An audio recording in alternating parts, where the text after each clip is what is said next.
dramatic scene. Wow, that is psycho.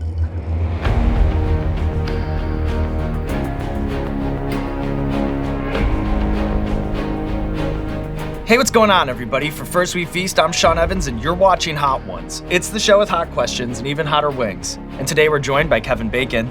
He's a Gold Globe award-winning actor with countless timeless titles over the course of his 40-plus year long Hollywood career, including Apollo 13, A Few Good Men, Footloose, Mystic River, and many more. These days, though, you can catch him starring in the acclaimed crime drama City on a Hill, which begins its third season on Showtime Sunday, July 10th. Kevin Bacon, welcome to the show. Thanks for having me. How are you around hot sauce? I know that you like to hit your morning mango with a little bit of chili powder. Yeah, I like hot sauce. I don't know. There's this thing what they say if you use it too much, then your taste buds get burned out, and then you need to use more. And it's a gateway drug or something. I don't know. But I like it. I'm living proof. You know what? The taste buds, they don't burn away. I can still taste as good as I could good. 7, 8, glad to 9 years ago. So we can just dive in here. Good. I'm glad to hear it.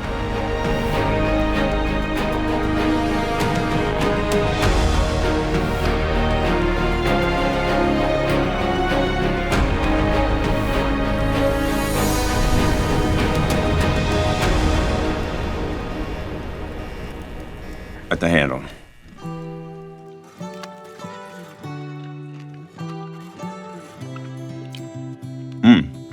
Good. Yummy, a little bit of, a little lime in there maybe? Yeah.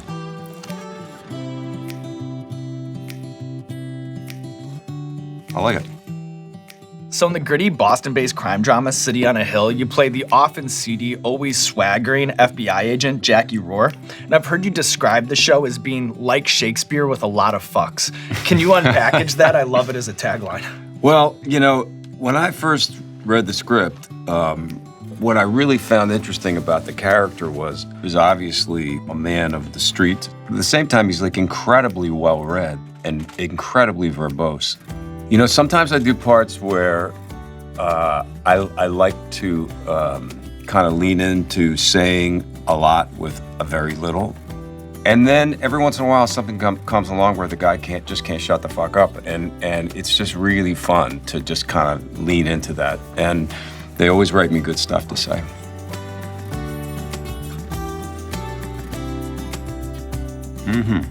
Yep. Delicious. And your wings are very good, too, I might add. Thank you. Thanks so much. Hey, yeah. Dom, quick shout out over there. Nice. Way to go. So I want to stay on the topic of television because it marks a distinct shift for you, saying in a 2017 interview with The Guardian, "Before, my managers knew never to mention a TV series because they knew how furious that would make me." What do you see as the forces at play that have driven so many actors away from film and towards television over the last decade or so? Well, I think what happened was writers on films, and a lot of people aren't really aware of this, are strangely kind of the low men on the totem pole, or low people on the totem pole. On a film set, on a movie set, once the writer has delivered the script, the director and the actors and the producers just kind of traditionally have pushed them aside and said, well, now this is our movie and we're going to make it ours. You know, even in the editing process, scenes that were incredibly important to a writer get lifted and taken out. And at one point, I think they all went, you know what? Fuck that. You know, I'm gonna go where I can be the showrunner. So when the great writers started to see that that was an opportunity, they went to television, and then that sort of golden age of Sopranos and 6 Feet Under and The Wire and all these TV shows that I was sitting home and watching and just looking at and going, shit, I want to do that. And then it's interesting to me that in the beginning of your career, you know, box office was everything. And then that gives way to Blockbuster and rentals, which gives way to DVDs, which gives way to streaming. And then now coming out of this pandemic, it's kind of these like dual theatrical releases along with on demand. What do you see as like the biggest existential threat to the movie making industry, having lived through so many tectonic shifts in your career? Well, you know, you make a good point. I lived through so many shifts, and I never really thought they were shifts. People would say, hey, you know, the movie business has changed. Well, you know, when I first started out, we didn't even have cameras. Everything was live.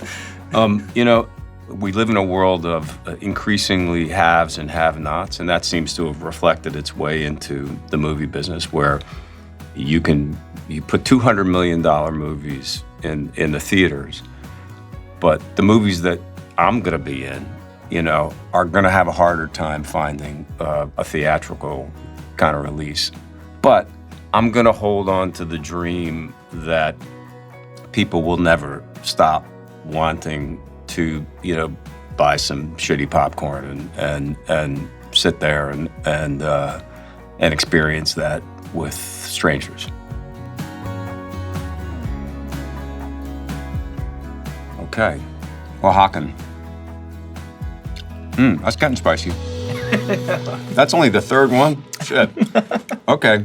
Yeah, that's getting there. Hey, so, do you put you put it on before the chicken wings are cooked or afterwards? This is too technical. No. I love getting into the mechanics of it all. So it's after. So the wings come in bare, Okay. naked, however you want to put it, and then little double bowl toss action. Okay. With the sauces, so you get that full coverage. So Right. you can't escape, Kevin. You can't escape. That's good. Wow.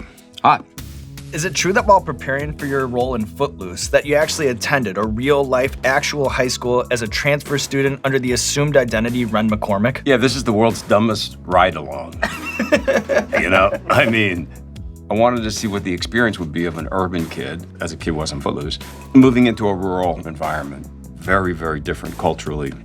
It was so much like the movie, I can't tell you. It was like some of the badass kids were like, "Hey, who you, punk?" They were like, whatever, and, fronting with me in the bathroom and stuff.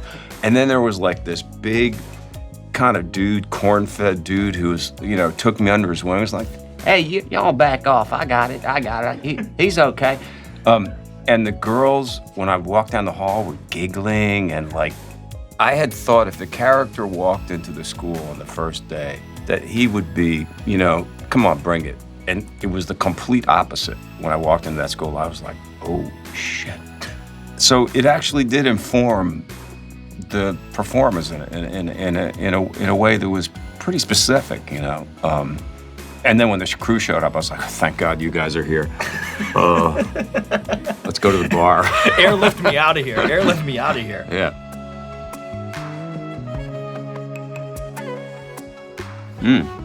Got good hot sauces here, man. So far, I guess, right? Yeah. Has anyone ever tried to switch them? I don't know why you'd want to do that. So there's a couple times where it's almost like accidentally happened. Oh, okay. Like Tom Holland comes in, like, "Hi, nice to meet you," and then goes and reaches for like number 10 right away. And I've heard that about him, yeah. Dom has to fly in here and fall on the grenade. And then we had one guest, Eddie Wong, way back in the day that actually did it in reverse, seemingly on purpose. Would not recommend after seeing the way that played out in real time. Oh, really? So I know that you left home at age 17 with Broadway dreams, starting out at the legendary Circle in the Square Theater where the likes of Pacino, Hoffman, and Streep have gone through. Can you recall an instance, ever a time in which your formal acting training brushed up awkwardly with the realities of being on a Hollywood set? Well, that's a really interesting question. When I did the movie Diner, I learned a great lesson from Barry Levinson.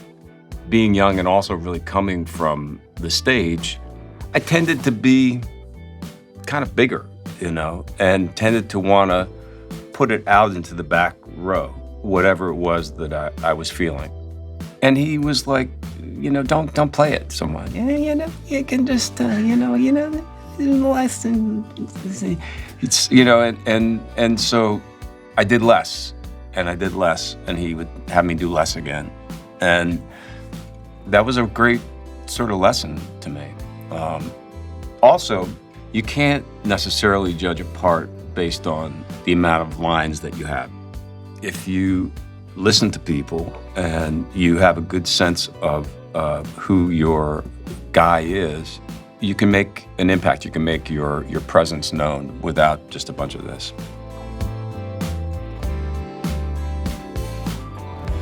Mm. 7 people, yeah. Yeah. Yeah. Yeah. I see why. That's a little guy on a horse looking like he's about to smack you in the head. Okay. What to you is the most interesting or fascinating thing about working on the simulators at the U.S. Space and Rocket Center in the lead up to Apollo 13? That was an incredible experience. I mean, we were doing touch and goes in airplanes. I mean, all this kind of thing. I mean, this is one of the great things about this gig that I have. I mean, the experiences that I have and the things that I get to be able to do are just, I never take them for granted. I really don't. In that case, there was a plane called the KC-135. They fly out over the Gulf of Mexico. You climb straight up and then you dive. And these are called parabolas. For 24 seconds, I think it is. You float. I did it. I got through it. I was like, great. We all jumped off the plane. We kissed the tarmac. It was terrifying. But kind of cool. I had that experience. So Ron has a conversation with Steven Spielberg. And Spielberg says, why don't you shoot some of the movie up in that plane? And you have to keep in mind that at this point, making people float was a really hard thing to accomplish in terms of special effects. And, Ron comes back and goes, guys, got a great idea. Let's talk to Steven. What we're going to do. I was like, are you fucking kidding me? We're going to be up in this thing for like weeks now. Myself, Tom, and Bill, and Ron, we did this like 600 times. Wow. But what was really cool was that not all three of us would be in the scene at once. Maybe it was just me, or maybe it was just Tom or Bill or whatever. And then the whole rest of the plane was like a big padded cell. And so we would just have fun. Just play football, fly around, literally, you could start at this wall and push off, picture just flying all the way to this wall. I mean, just like this. You can see there's goofy footage of it. So, again, what an experience.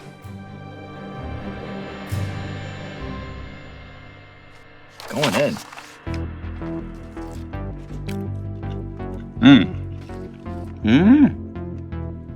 It's so interesting. Just forget how it kind of raises your heart rate, right? Yeah. It's a little trippy too. Like sometimes you can actually get like kind of like a head high off of it a little bit. Yeah. Wow, man. I love you, man. I love you right back. So besides movies, I know that music is a major passion of yours. Starting a band with your brother Michael 25 years ago, the Bacon Brothers, and releasing close to a dozen studio albums in the time since. As someone with a foot in both worlds, is there a movie, a project of yours that you think has the best or most underrated original soundtrack? Of mine. Probably, it's been a while since I've gone back and listened to it, but probably Telling Lies in America. And of course, I think of that because I wrote a couple songs for it, but that's not really the reason I wrote it. I wrote a song called Medium Rare that they actually sing in the movie, and it was cool to try to write in a specific kind of style of an era and stuff like that. You know what else has probably, I'm guessing, although I don't honestly go back and look at the movies, but I'm guessing that it has a good soundtrack would be She's Having a Baby. Because John Hughes was a huge, people forget he was a huge music fan. He was also really super influential in things that were gonna, be on the radio and, really, I'm sure there's a lot of cool music in that. Tissue time. Are you ready to move on to the next Just in anticipation, wing here? my nose started to run, yeah. This is the hollow gi here. Okay. In the 7 spot.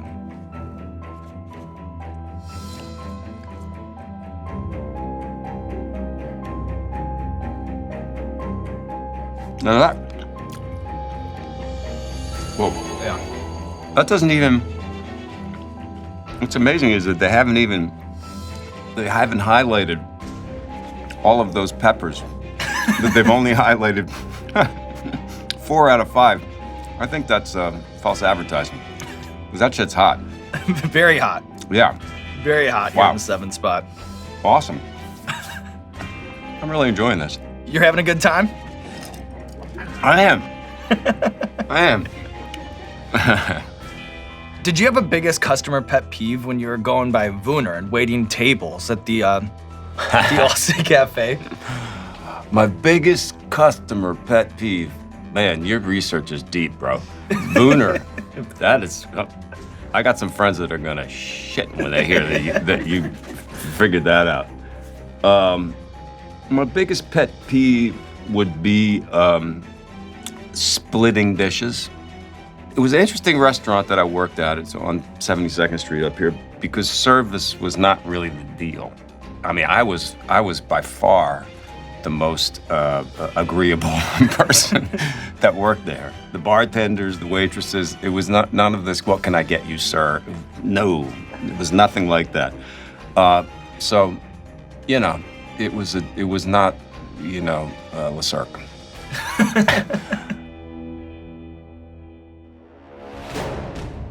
The bomb. Sorry about that. Okay.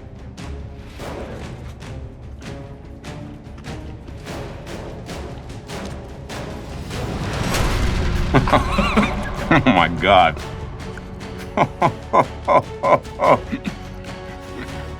I'm embarrassed to show you how small a bite I took of this. Let me look. Well, all you need is a small bite of this one. Woo!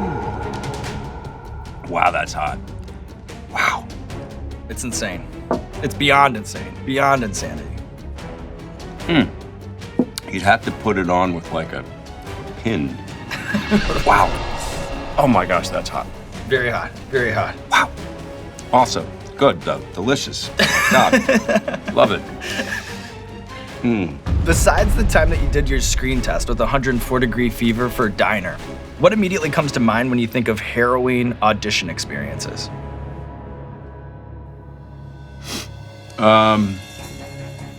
So, when I wasn't at the Tappy Keg, I would sometimes go to Studio 54.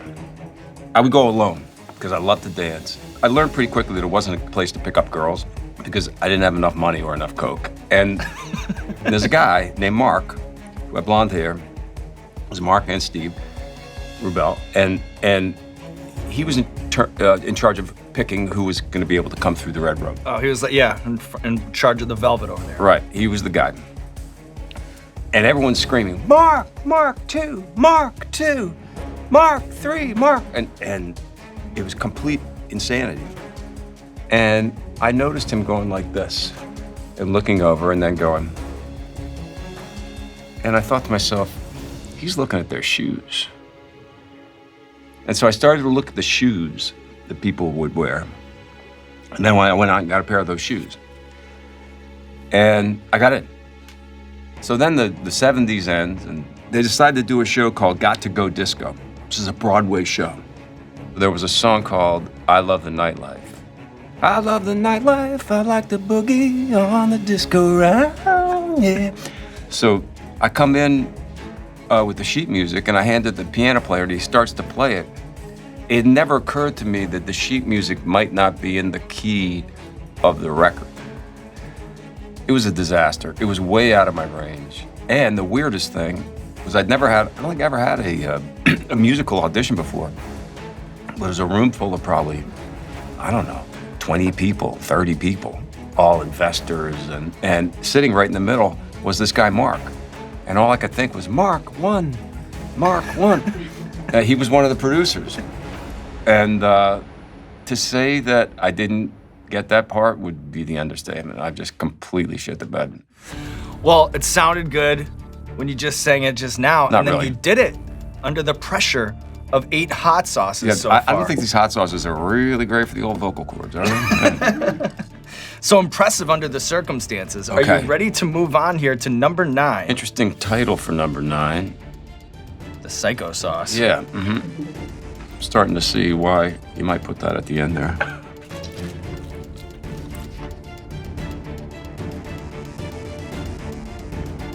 Oh, man. Wow. Okay. What does that mean, 15 out of 10? Right, it doesn't make any sense. Doesn't make any sense. It doesn't make any sense at all. You know, like there could But I only mean, it be kind of 10 does out make 10. sense right now. This is like my mouth is going, you're right, asshole. That's 15 out of 10. Oh, my God. Wow. That is psycho. How would you describe your ideal day at Macedonia State Park? Hot Ones creator Chris Schoenberger, he takes his dog Ruggles running there every single day. Well, my favorite time to go to Macedonia State Park is after a big snow. There's a 2-mile gradual uphill trail for cross-country skiing. And it's perfect because you're you're going uphill on the way, and then you get nice and warm, and then you just kind of, it's a little easier on the, it's very hard to answer these questions.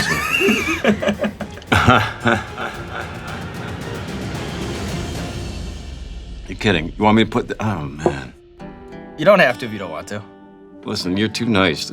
You need to have more rules. I mean, you need to, oh shit. Be careful, be careful. All right.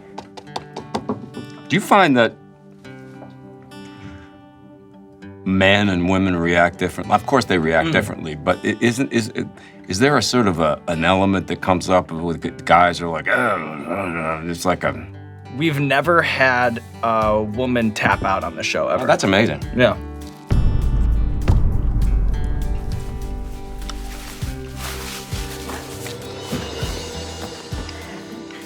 I know. It's funny how... I know. Oh, fuck me. It's funny how it just kind of builds, you know? Yeah, there's a cumulative effect, I think, of like putting all these 10 and layering them on top. But the good news is you're all done with the wings. We've taken a journey through your acting career, and it's clear that you're someone who loves movies ever since you snuck into that dollar theater when you were 12 years old to see Midnight Cowboy. On the topic of the movies that shaped you, what makes Spinal Tap a perfect film? Oh, it's got rock and roll. It's got transformational performances from people who don't look or act anything like the characters that they played. It's got humor and then a unexpected touch of pathos. And it goes up to 11. Some would say it maybe even goes up to 15. Some would say. And look at you, Kevin Bacon, taking on the wings of death, living to tell the tale, and now there's nothing left to do but roll out the red carpet for you. This camera, this camera, this camera, let the people know what you have going on in your life. I'm gonna try to get out of it and walk downstairs and go home. I don't know, maybe take a nap. Got City on the Hill coming out. I got some new Bacon Brothers music coming out. Wow, it's hard to do under these circumstances. The walls are closed. Thank you, everybody. Good job, good job. Wow. That's the Hot Ones experience. That was amazing. I honestly don't know where you get these questions from, but they are, well, I know because I've seen the show that they are very surprising and incredibly well researched. Oh, thank you so much. Yeah, I mean, it's nice to, it's not just the wings, it's also nice to have have some shit to talk about that's not, the usual. Oh my God. Hey, what's going on, Hot Ones fans? This is Sean Evans checking in with a very exciting announcement. We've read the comments, we've seen the emails, and after 6 years, more than 250 episodes, we can now bring you the full Hot Ones experience in one convenient package. I'm proud to introduce you to Hot Ones Boneless Chicken Bites, available exclusively at Walmart and Walmart.com. Each bag of Hot Ones Boneless Chicken Bites is packed with approximately 35 breaded, seasoned white meat chicken bites, as well as individual packets of the classic Los Calientes and the Last Dab Apollo for all your saucing and dabbing needs. The full Hot Ones experience, ready to heat and eat whenever you get the craving to spice things up at home. Hot Ones Boneless Chicken Bites. It's a party in a bag and everyone's invited.